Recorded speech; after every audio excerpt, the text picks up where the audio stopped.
también que nos tuvieron. Ha sido un par de temas muy, pero muy edificantes. Y ahora, pues no va a ser la excepción. Que Dios la bendiga al tener el siguiente tema también. Adelante, hermano. Gracias, pastor. Muy buenos días. Feliz sábado para todos.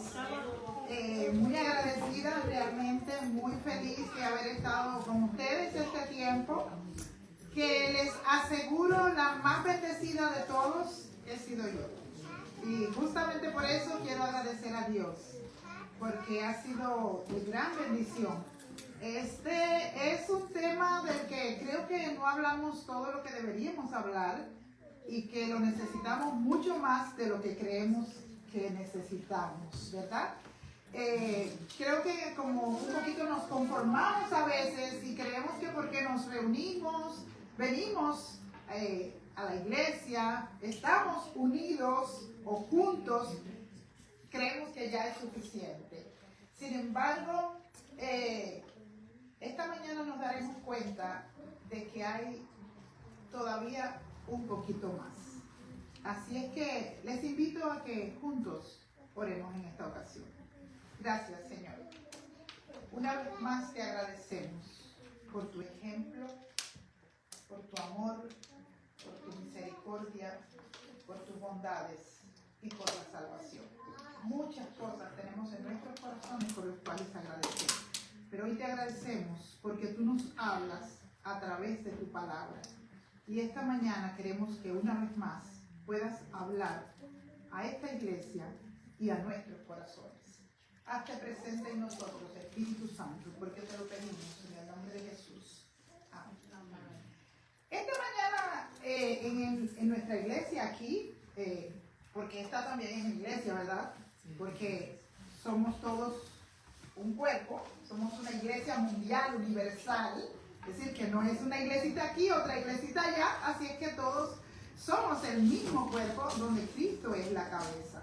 Y esta mañana acá en nuestra iglesia habrá una de esas celebraciones, yo creo que no hace falta, ¿o sí?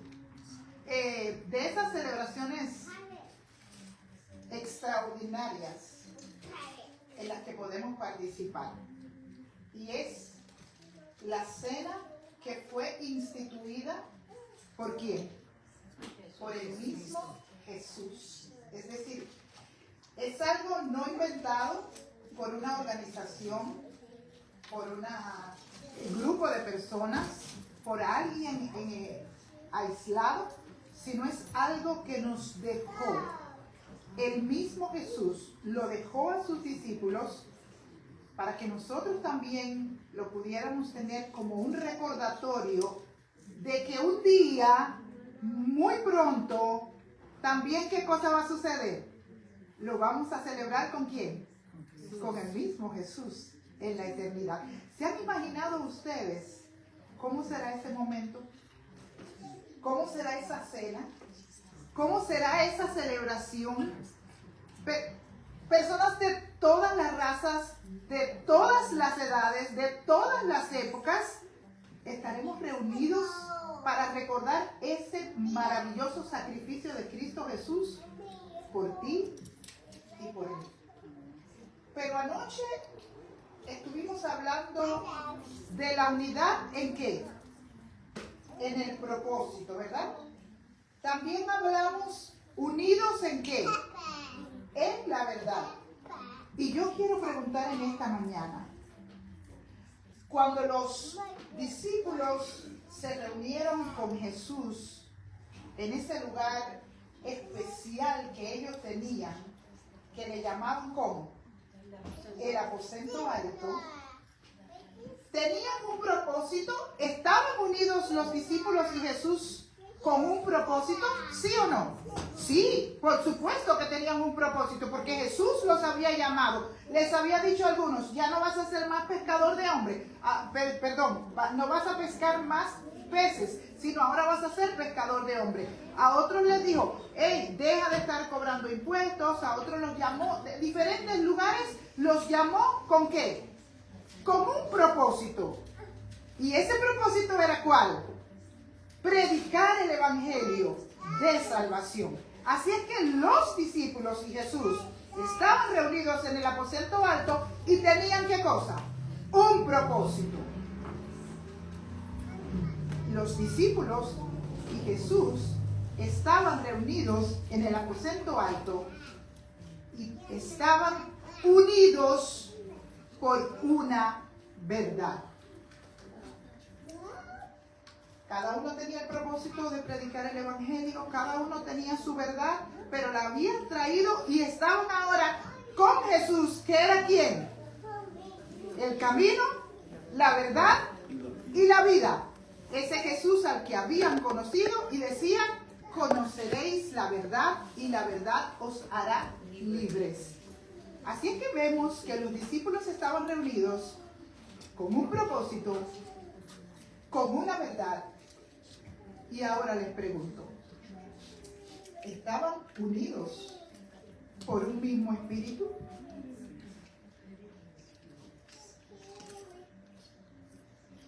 ¿Cuántos creen que sí? ¿Sí? ¿Y por qué entonces discutían? ¿Y por qué entonces peleaban? ¿Y por qué Pedro le dijo a Jesús: no me laves los pies? ¿Y por qué Tomás todavía estaba dudando, aunque estaba allí? Porque estaba dudando, estaba allí, pero estaba dudando, porque luego de la resurrección de Jesús, ¿qué dijo Tomás? No, yo tengo que ver sus manos, entrar los dedos, ver si los clavos y las marcas están. Entonces, ¿dónde estaba el Espíritu? Era su Espíritu. El espíritu que ellos creían que era el verdadero espíritu, porque como estaban con Jesús, andaban con Jesús, predicaban con Jesús, veían los milagros que Jesús hacía, ya creían que era suficiente. ¿Estamos claros? ¿Estamos encontrando el hilo para ver qué cosa nos falta aún a nosotros también? Pasaron muchos días. Ya Jesús había sido crucificado. Ya los discípulos habían visto todo aquel sufrimiento. Jesús había resucitado. Jesús había continuado instruyéndoles durante 40 días más. Y ahora Jesús tenía que regresar al cielo. Ya Jesús allí en el texto bíblico que leímos les había prometido, les había dicho: es necesario que yo me vaya para que venga ¿quién? Consolador. El Consolador. Es el Espíritu Santo. El que va a terminar la obra en cada corazón. El que va a mostrarnos a nosotros nuestros pecados. El que va a enseñarnos a nosotros cuál es la verdad. Cuál es el que nos va a guiar a nosotros a la verdad. Y entonces Jesús les dice: es necesario que yo me vaya, pero quédense ustedes aquí en Jerusalén esperando la llegada del Espíritu Santo.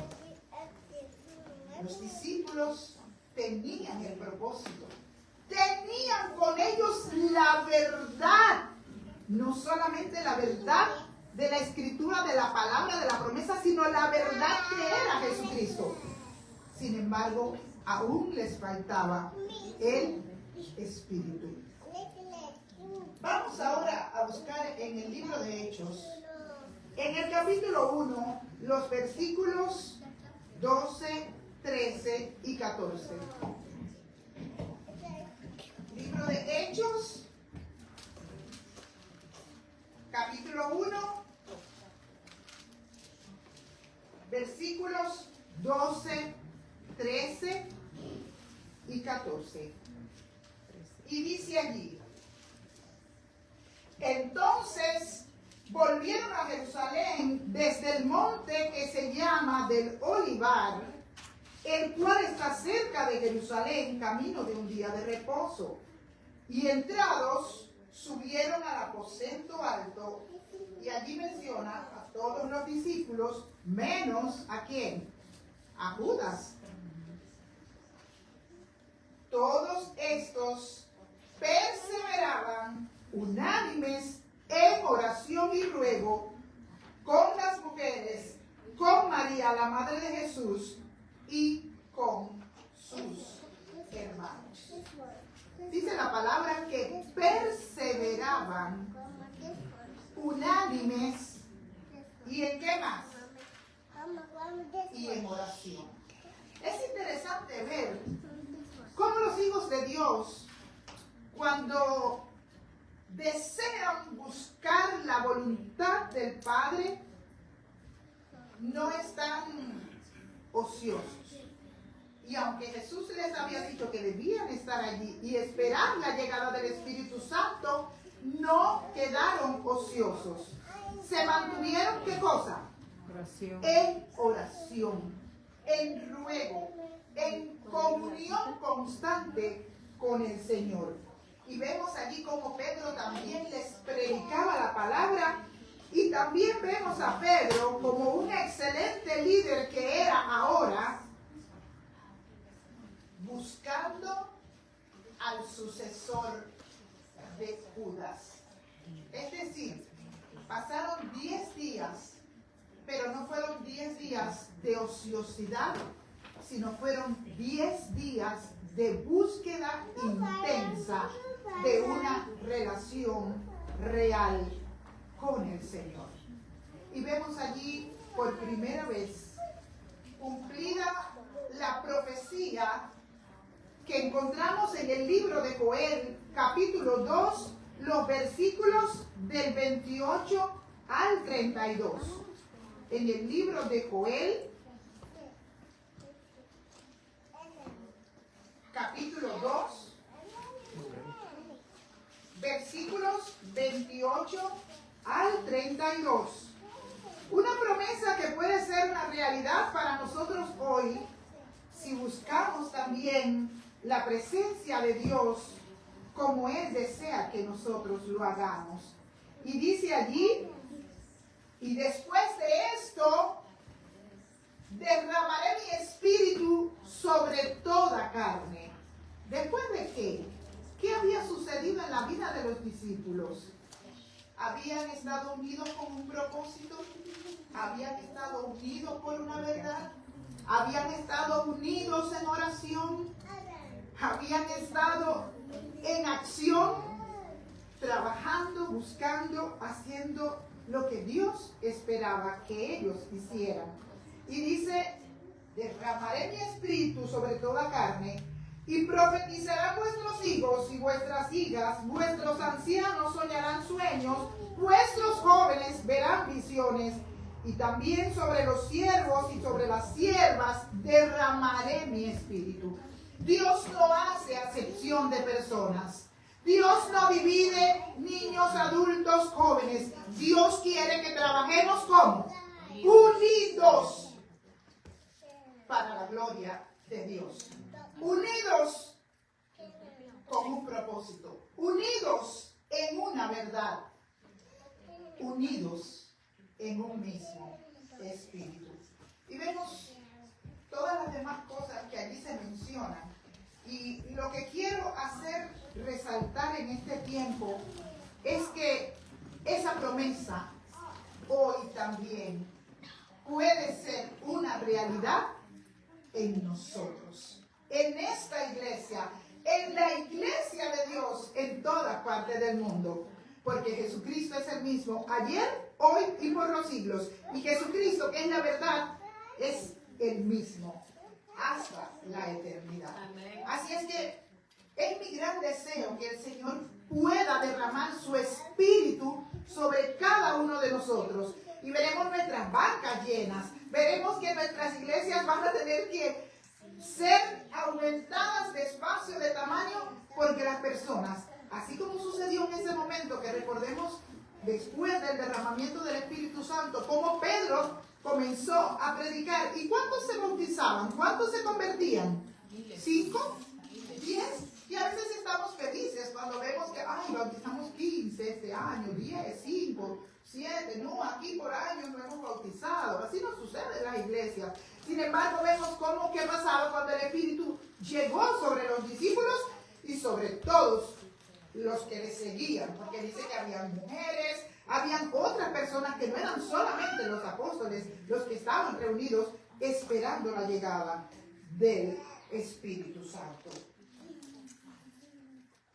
Había un resultado visible que no era necesario ni predicarlo, ni expresarlo, ni decirlo. Y esto lo encontramos en el libro de Hechos, el capítulo 2, y los versículos del 44 al 47. Hechos, capítulo 2, versículos del 44 al 47.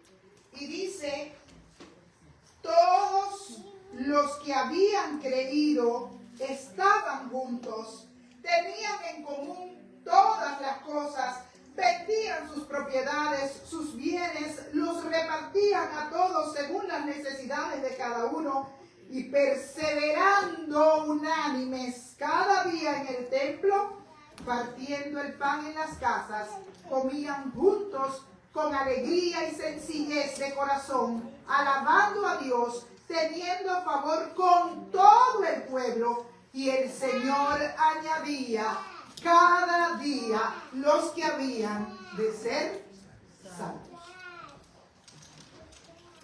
Una iglesia que sirve. Amén. Un cristiano que sirve. Y yo estoy convencida que no somos salvos por obras. No. Convencida de que no somos salvos por obras. Pero también estoy convencida de que obramos porque somos salvos. Amén. Si no obramos, es porque no hemos sido salvos. Jesús espera una iglesia en acción, una iglesia en servicio y en función de los demás. Decirle a un hambriento Jesús te ama y dejarlo con hambre es una de las mayores crueldades que podemos cometer. Esa es una aberración espiritual para mí. Senia, bueno, se lo ponen debajo. ¿Ok? Cargo con toda la responsabilidad. Pero no creo que el cielo vea de una manera agradable que pasemos, que veamos y que no hagamos. Porque el verdadero cristiano que ha recibido el Espíritu de Dios no puede hacer otra cosa que servir, así como lo hizo Jesús. Jesús sirvió más de lo que predicó. Fueron menos sus sermones que las ayudas, el servicio, el bienestar que pudo proveer a los demás. Si viviéramos en amor, conoceríamos que somos discípulos de Jesús, así como él mismo lo dijo en Juan capítulo 13, versículo 35. En esto conocerán que sois mis discípulos, porque tuviereis amor unos por otros. A veces queremos salir a predicar y a decir: yo soy adventista, yo voy a la iglesia los sábados, yo guardo el sábado, yo creo en la doctrina del santuario, porque nosotros tenemos la doctrina del santuario, las profecías, y hablamos y no mostramos ni amor, ni piedad, ni compasión, y mucho menos empatía. Jesús sentía el dolor del afligido, lo sentía, y eso es empatía. Eso Jesús quiere esa iglesia hoy para poder venir pronto a llevarnos, para celebrar con Él por la eternidad. Para vivir unidos fórmula de la que les hablé cuando estamos unidos con un propósito o unidos por la verdad. Cada uno debe traer su propia verdad para estar todos unidos en Jesucristo, que es la verdad. Así es que necesitamos estar unidos con cada una de nuestras partes para entonces poder lograr estar unidos en el Espíritu. Quiero que me acompañen a leer en Gálatas capítulo 5, los versículos 22 y 23. Gálatas capítulo 5, versículos 22 y 23. Y aquí es a lo que me refiero, que cada uno de nosotros debe traer su verdad para que podamos unirla. Porque, como conocemos, no son los frutos del Espíritu, sino es ¿qué cosa? El fruto del Espíritu. Pero ¿cómo va a ser un solo fruto si aquí menciona muchas cosas? Tenemos que aplicar la misma fórmula. ¿Ok? No todos tenemos los mismos dones, no todos tenemos la capacidad de desarrollar con las mismas habilidades las mismas cualidades. Y es por eso que dice Gálatas capítulo 5, versículos 22 y 23, mas el fruto del Espíritu es amor, gozo, paz, paciencia, benignidad, bondad, fe, mansedumbre, templanza. Venga con su amor, venga con su fe, aporte su benignidad, traiga su bondad. Usted que es paciente, venga a poner las cosas en orden. Usted que es el pacificador, venga para calmar a los que somos un poquito más coléricos o sanguíneos. Y ahí cuando nos unimos todos, ¿cómo vamos a hacer? Hermanos, invencibles. Porque es el Espíritu de quién? Es el Espíritu Santo, el que está con nosotros. Y era lo que sucedía con los discípulos. Cada uno venía con sus características que ahora comenzaban a transformarse de una manera viva, visible, eficaz, pero venían a unirse para salir a ¿qué? A predicar con poder el Evangelio de salvación. Y entonces, en 1 Corintios, capítulo 12, versículos de 4 al 10, nos dice otras características que también si las traemos de la misma manera, vamos a armar el espejo y nos vamos a ver todos y vamos a tener el poder del Espíritu Santo. 1 Corintios 12, capítulo, versículos 4 al 10 nos dice, ahora bien, hay diversidad de dones, pero el Espíritu es ¿qué cosa? Solo uno, es el mismo.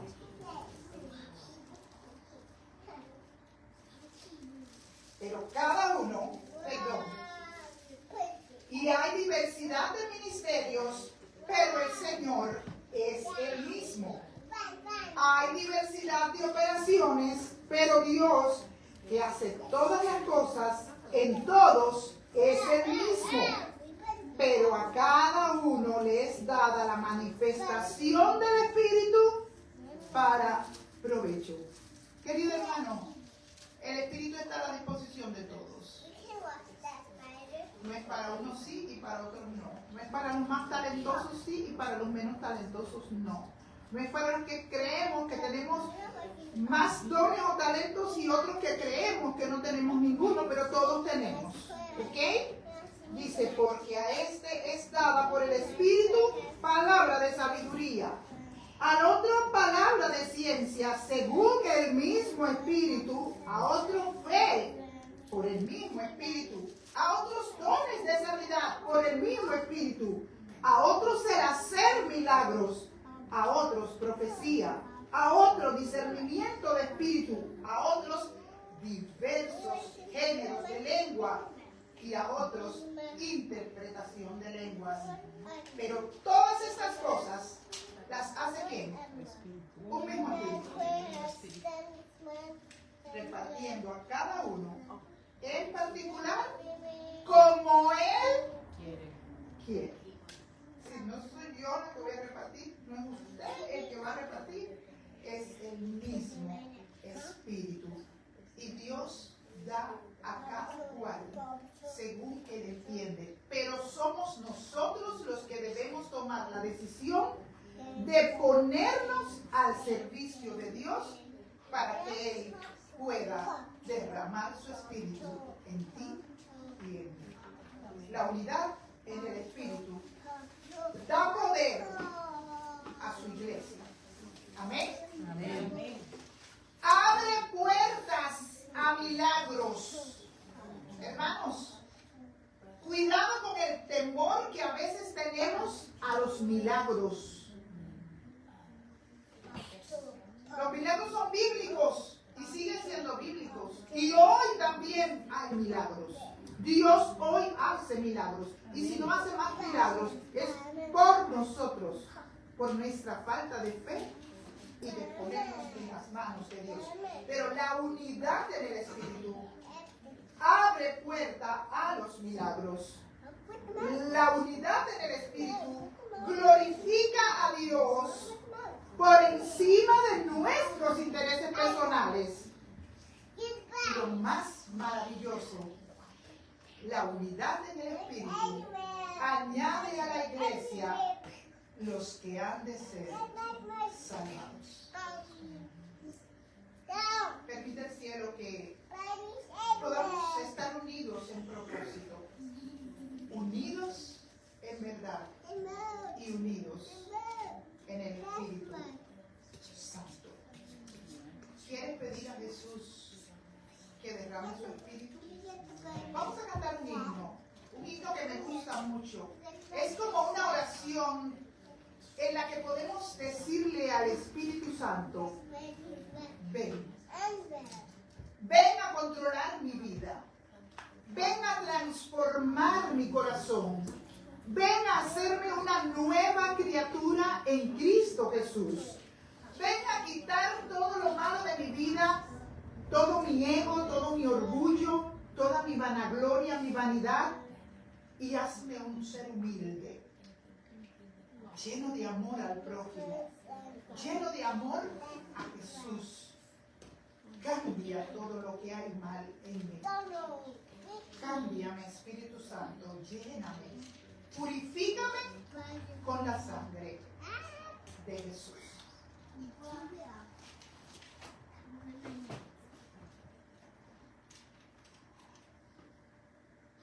Vamos a ponernos de pie y cantemos este canto como una oración en la medida en que realmente deseamos que Jesús pueda cambiar nuestras vidas y que el Espíritu Santo pueda llenarnos a cada uno de nosotros.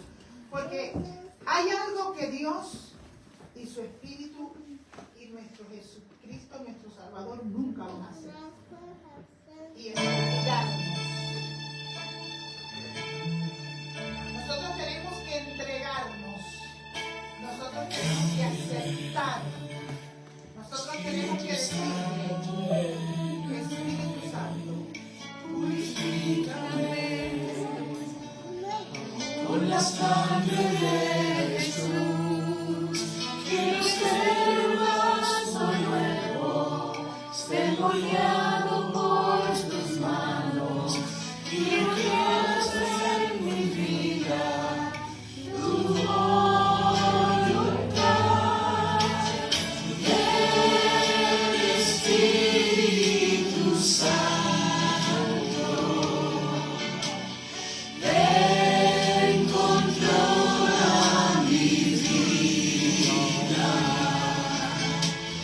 Ven, Espíritu Santo, llena mi alma de ti. Llena mi alma de ti.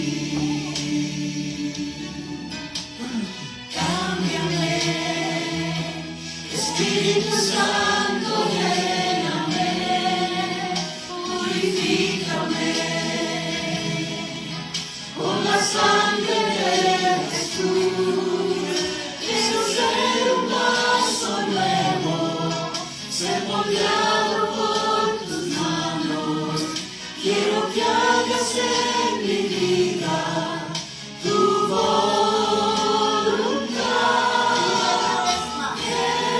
El Espíritu Santo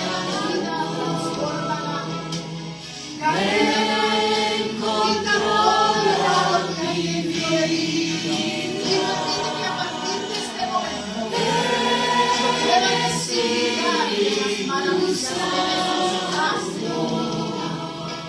Que muchos puedan venir a conocer de ti. Llena mi alma de ti. Llena mi alma de